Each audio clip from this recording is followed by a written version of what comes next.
Hello everyone, welcome back to my channel. Today I am starting a mechanics topic which is of AS level, and that's a projectile motion. But before I start this topic, there is an important announcement that I am running GCSE crash course batches for all the subjects. As well as I am running the doubt sessions as well. The doubt sessions are such that if you want to book yourself only for specific topics, specific questions, so what all you need to do is just email us at exacademy@gmail.com and your requirement, and we'll coordinate accordingly. Apart from that, we have the free materials, and that I am and my team are uploading on our website, which is www.exacademy.com, as well as you can avail that on our Exi app, which is available on Play Store. So it's definitely gonna help you. And let me move on to the projectile motion, because I think this is the most difficult topic, or one of the most difficult topics. So I try to dissect it in a simpler way. So let me start with this. Projectile motion is something when you are projecting something into a air. That means what you are doing, you are just throwing it in a space. So what whole trajectory, what whole path it will trace, that will define a projectile motion. So in projectile motion, whatever we throw is called a projectile. Even it's a particle, a ball, whatever you are throwing is a projectile. Whereas the kind of motion is known as projectile motion. The path it follows is called trajectory. So here I'm writing the definitions. So this is the basic definition. Now let me understand, because we are talking about the projectile motion. So what kind of curve is it tracing? It's definitely a parabolic curve. The curve looks like. We are talking about the motion. Motion is a projectile motion. But when we plot it on a graph, how does it look like? It looks like a parabola. So it's actually what kind of curve you will find? You will find a parabolic curve, which is, you can say, a parabolic curve.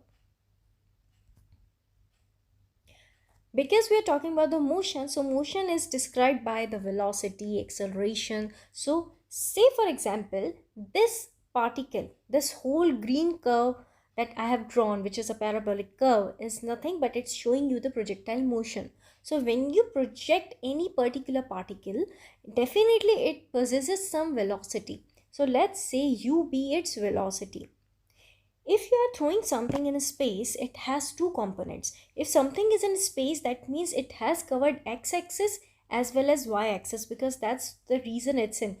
If you see in a 3D way, so definitely it will have the three axes. But here we are describing the two axes, two different components of the motion, which is here as x and here as y.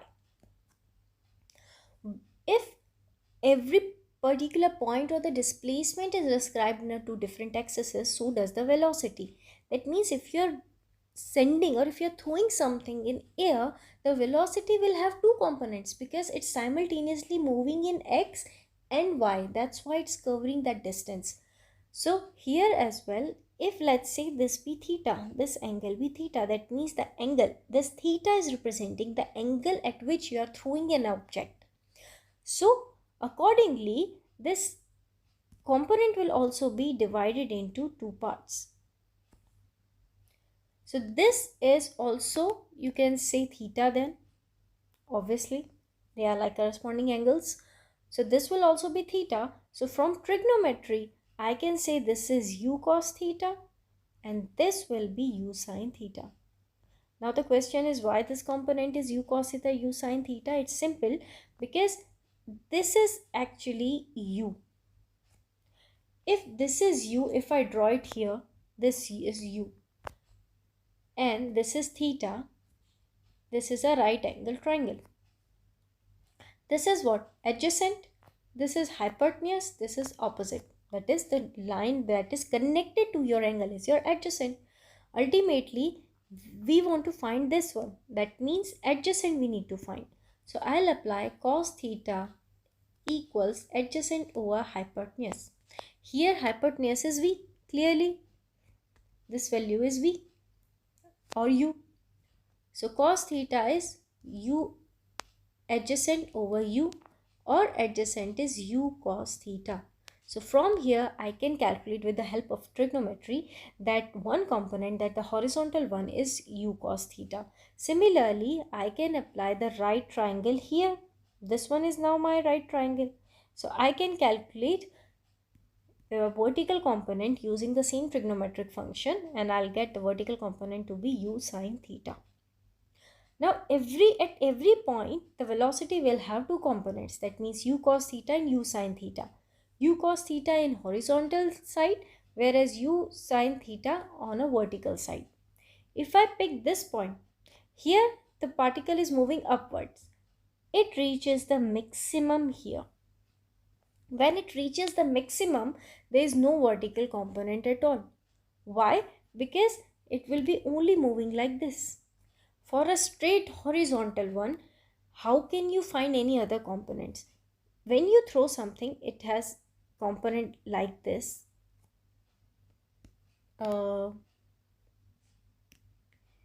This one.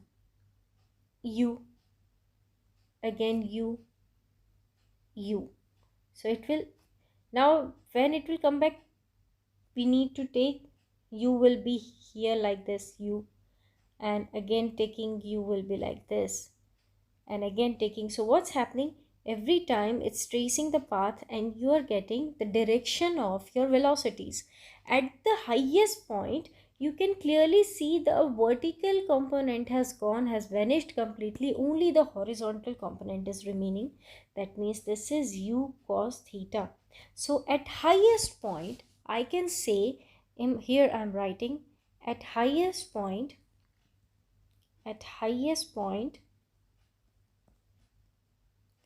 there is no vertical component.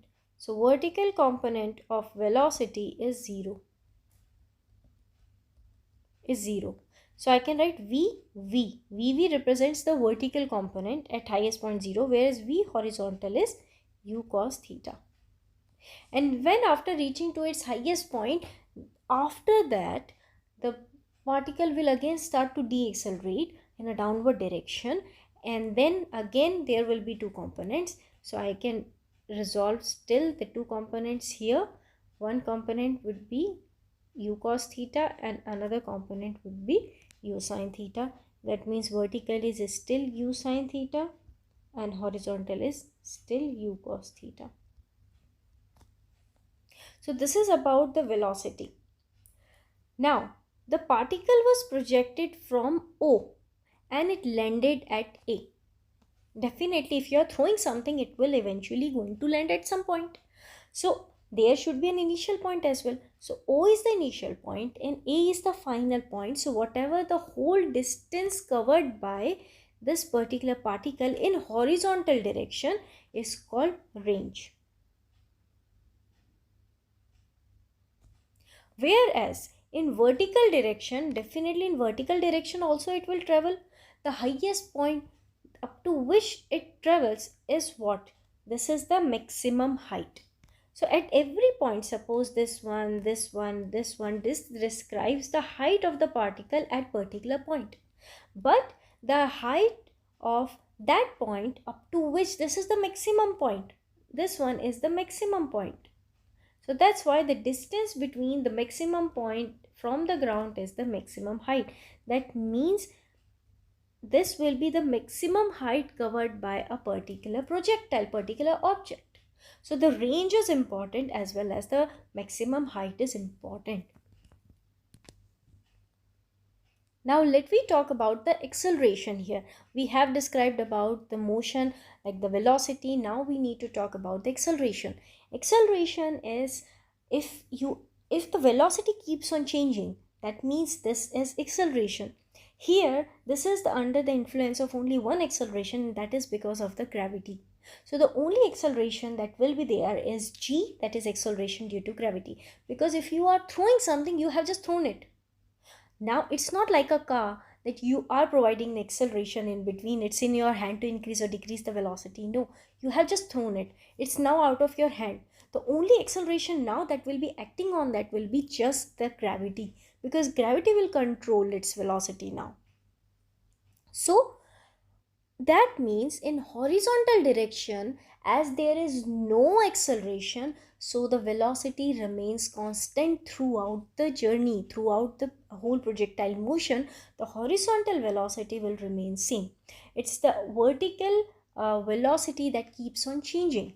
So that means if I talk about from O to X, if you're talking about the velocity in a vertical direction will be constant.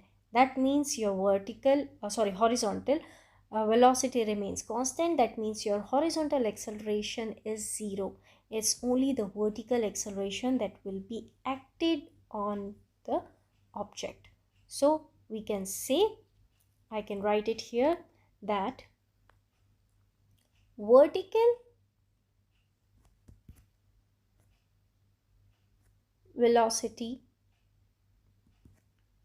changes because only acceleration acting on the object is gravity. So the horizontal velocity remains constant throughout the journey.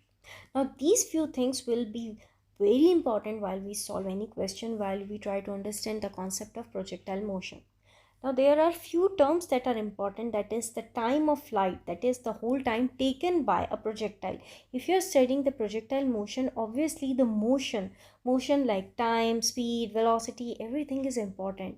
And if you are throwing something, so definitely you will see, even if you are a child and if you are throwing a ball up in the air, what you will calculate, okay, let me see that what will be the maximum point up to which it will travel, what will be the maximum height.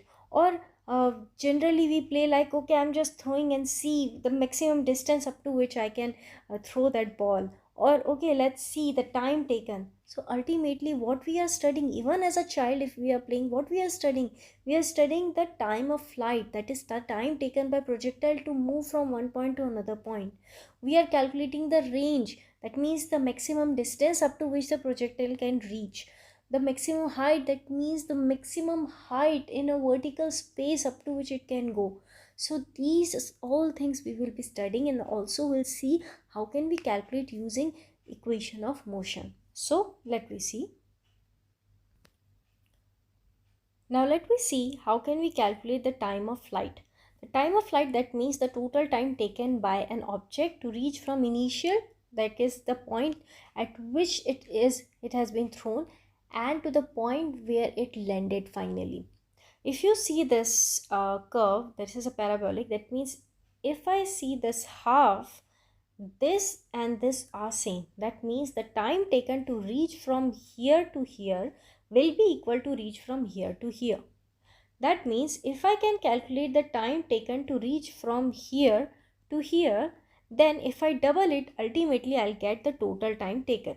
So again I'll be saying what it is, because this is whatever be the time. Suppose t time is the taken time to reach from here to here, but because path is exactly the same, so that means the same t time will be taken to move from here to here. So total time will be 2t.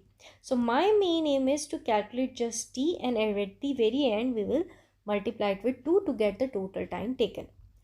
Here, because only the acceleration that is working here is gravity, and this is the reason I am applying the first equation of motion, which is, let me say, let I name it m, or here as well m as well. So this point, so time of flight, to calculate time of flight, that is the total time taken, what I'm doing is I'm calculating time taken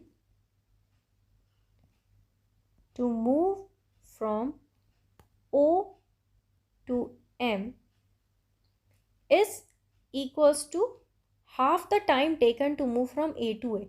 That means if I want to calculate the time, I just need to multiply it. So first I need to calculate time taken to move from O to M. That means this part only I am calculating.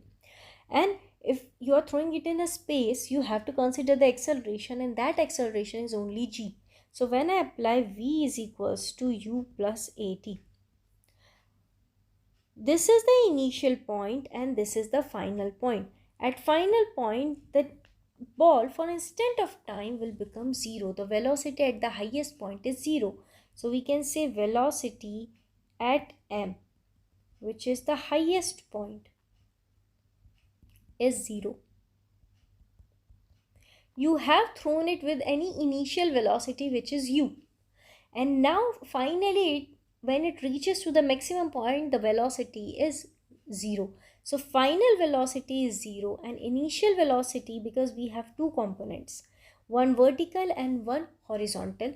And obviously at highest point, if I'm throwing something and if I'm taking the consideration of g, that means I'm taking consideration of, because of that gravity, actually what I will do, I'll be taking the vertical component of the velocity. So because I'm talking about the acceleration due to gravity, the acceleration that is acting on it, which is in vertical direction. So u is equals to, now for velocity I'm taking the vertical component, that is u sine theta. Your g is negative g. If you are throwing a ball upwards, it's going against gravity, so it will have an acceleration of negative g. Whereas if you are throwing something from a height towards the earth, so it is acting, the acceleration due to gravity is in direction of the gravitational pull. So in that case the g will be positive. So since you are throwing it, it's against the gravity, I'll be taking negative g. So it would be negative g t. So it will be gt is equals to u sine theta, and time is u sine theta over g. That means this is the time taken to move from O to M, that is O to M. To calculate A to B, the time taken from A to B, that is time of flight, is definitely twice of time taken to move from A to O to M. Move from O to M. That means 2 into u sine theta over g. Finally, our equation will become 2u sine theta by g. This is t, that is time of flight. Now, the another important thing is your horizontal range. That means this one, the range that we have calculated. And another, that is the vertical height, the maximum vertical height. So let me see how can we calculate the maximum vertical height. So for the maximum vertical height, I can apply, we are calculating height, that means this is the displacement. And which two equations of motion has displacement? V squared is equals to u squared plus 2as, and another is s equals to ut plus half at squared. I'll be selecting t1 because we just calculated the total time taken, that is time of flight. So better is we'll start with s is equals to ut plus half at squared, because for that one we have known everything. The maximum height is, that means only this part we have to take in consideration, the left one. So displacement in this case will be replaced with height, that is the maximum height. The initial velocity will be definitely your vertical one, because the acceleration due to gravity is in vertical direction, and even the time of flight to reach the maximum height, the height is also in a vertical direction. So we have to take the vertical component of velocity, which is u sine theta into t, that is the time taken to move from O to this point, that we just calculated as u sine theta by g. 2u sine theta by g was the total time taken to move from A to O. This was the total time of flight. But because we are talking about the maximum height, the time up to which it has reached to its maximum point was this time. That means the simplicity that we have calculated, we just calculated, right, the time taken to move from O to M, which is u sine theta by g. So I'll write u sine theta by g. I just explained you that whenever you are throwing something up in air, so now because we are throwing it against the gravity, so this will become a negative half g, and t is same, the time taken to move from O to M, which is u sine theta over g whole square. Now on simplifying we'll get, let me simplify it. This will give you u squared sine squared theta over g minus half, this is u square g into u square sine square theta, because we are just squaring it, over g squared. Now cancelling 1g and g, ultimately this will become u squared sine squared theta over g minus half u squared sine squared theta over g is equals to half u squared sine squared theta over g, or you can say ultimately u squared sine squared theta over 2g is your maximum height. Now the third thing is the range. That means this whole range, the horizontal range covered by the object. Because we are talking about the horizontal range, so obviously if you have seen the vertical height, when we were talking about the vertical height, we have taken the consideration of the vertical velocity. Similarly, for the range, we will be taking the horizontal velocity. But now the thing is, I can't use any of the equation of motion, and the thing is that acceleration is not there. I just explained you that in horizontal direction the acceleration is 0 and the velocity remains constant, and if velocity remains constant, then there is no need of applying those three equations of motion. Directly apply the formula of velocity, which is velocity is equals to, because if there is no acceleration, so don't go in the acceleration part, just confine to your velocity formula. So velocity is distance over time. Obviously, if horizontal range we are talking about, so distance will be replaced by range. This velocity is ux, that means in your horizontal direction. Over time is time of flight, because obviously we are talking about the total range is distance, and to cover that distance the time taken was the time of flight, that is the total time taken to move from O to A. So from here horizontal range will be ux multiplied by time of flight is called is basically your range. Ux is u cos theta. Time of flight is the total time that we have calculated, which was u sine theta by g. So that is 2u sine theta by g. So finally range will come out to be 2u sine theta cos theta by g, which I can further simplify, because we know this is a trigonometric identity, that is sine 2 theta is equals to 2 sine theta cos theta. So I can write u and 2 sine theta cos theta over g, that is your horizontal range. This is equals to u sine 2 theta by g, and that is finally your horizontal range. So these three are important, and apart from that, if there is any other question, we always have to apply the equation of motion. So let me do some questions. Let me start. Now see this question. It says a ball is thrown from a point O, that is from here, with a speed of 60 meters per second, 50 meters per second at an angle of 60 degrees. So this theta is 60 degrees.